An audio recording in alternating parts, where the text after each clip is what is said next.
How do you handle stress? Ano yung ginagawa mo para makalimutan mo yung problema mo? May iba-iba po tayong paraan para mag-cope o dalhin yung ating problema. May kakilala po ako, pag stress siya, nagsha-shopping, sosyal. Pag wala kang pera, window shopping na lang, tingin-tingin. Marami din po, stress eating, kinukuha na lang sa pagkain. Nung ako po ay dumaan din sa lungkot, depression, alam niyo po yung ginawa ko? Exercise. Halos 5 oras po ako sa gym, nagpapakapawis. Pero binigyan po tayo ng napakagandang halimbawa sa ating unang pagbasa kung paano natin dadalhin, bubuhatin ang sakit at problema ng buhay. Itong si San Pablo at si Bernabe, pinagbubugbog kasi hindi gusto yung kanilang pangangaral. At pagkatapos binugbog, sila'y dinakip, sila'y kinulong. Puno na sila ng pasa, sila'y nakatanikala, pero tingnan niyo po kung ano yung ginagawa nila. Habang nakakulong sila, habang may pasa sila. Sabi, sila'y nananalangin, they were singing hymns, at sila'y nangangaral ng mabuting balita sa mga ibang nakakulong doon. Yan yung unang-unang palagi nating nakakalimutan, hindi po ba? Pag tayo po ay may problema, palagi natin nakakalimutan ng Diyos. Kasi minsan, pag puno ka ng problema, nagdidilim yung iyong paningin, nagdidilim yung iyong isip, bumibigat yung iyong puso. But we should not forget that. No matter how painful you are feeling, pray, try to sing a hymn to God, and try to speak good things.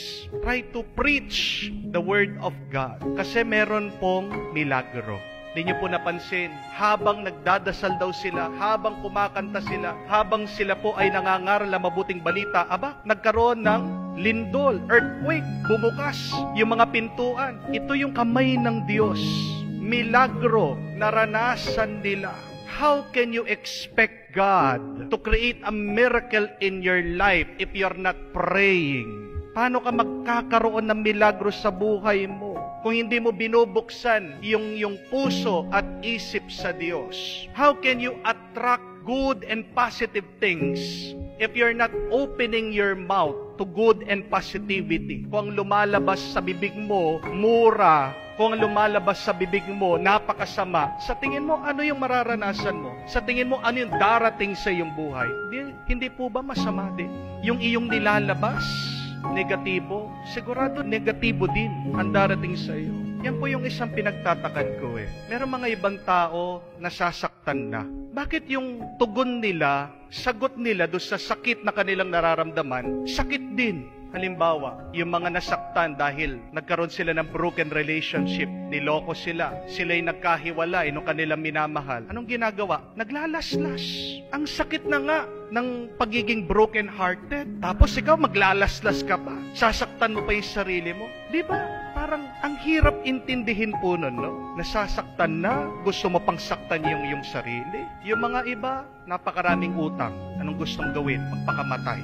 Nasasaktan na, may problema na, gusto pang lalong dagdagan yung sakit. At ang hindi ko rin po maintindihan, isang bagay din na nakakapagtaka. Meron ng masama na nangyayari po sa ating buhay. Bakit dinadagdagan pa natin ng mas maraming masama? Ang tugon, ang sagot ng ibang tao, kasalanan. Pag sila ay merong problema, ang sakit na nga ng ulo nila sa problema nila, umiinom. Gusto makalimutan. Pero ano yung bunga pagkatapos ng uminom? Di ba? Mas masakit yung iyong ulo pagkagising mo. Meron ka ng problema sa asawa mo, nag-aaway na kayo. Anong ginagawa ng iba? Naghahanap ng ibang babae, mambababae. May problema ka na nga, dinadagdagan mo pa ng ibang problema, dinadagdagan mo pa ng mas maraming problema, nagbababae ka pa. Di po ba?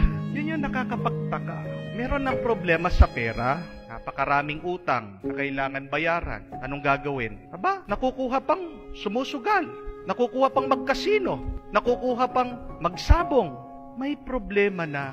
Huwag mo nang dadagdagan ng mas marami pang problema, lalong-lalo na ang kasalanan. You are already experiencing negativity in your life.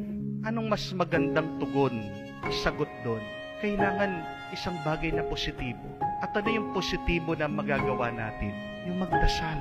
To pray unceasingly. Dahil wala naman ibang makakatugon dun sa iyong problema kung hindi ang Diyos. Kung ikaw ay mabubuhay sa kasalanan, mas mababaon ka sa iyong problema. Mas darami pa ang iyong sakit ng ulo. Let us remember that. Sundin po natin yung halimbawa ni San Pablo at ni Bernabe. Napakaganda. Bugbog sarado na, napakaraming pasa, nakulog na. Nakuha pang magdasal, nakuha pang kumanta, nakuha pang magsalita ng mabuti to preach the word of God. Ikaw, ano yung ginagawa mo? Kasi tandaan niyo po, you will never experience a miracle if you're doing something wrong in your life. God's miracle, God's goodness will not be felt in your life. You're staying in negativity if you're living in darkness. Gusto mong makaranas ng mabuti sa gitna ng iyong problema? Simple lang, gumawa ka ng mabuti. Umpisan mo sa pagdarasal.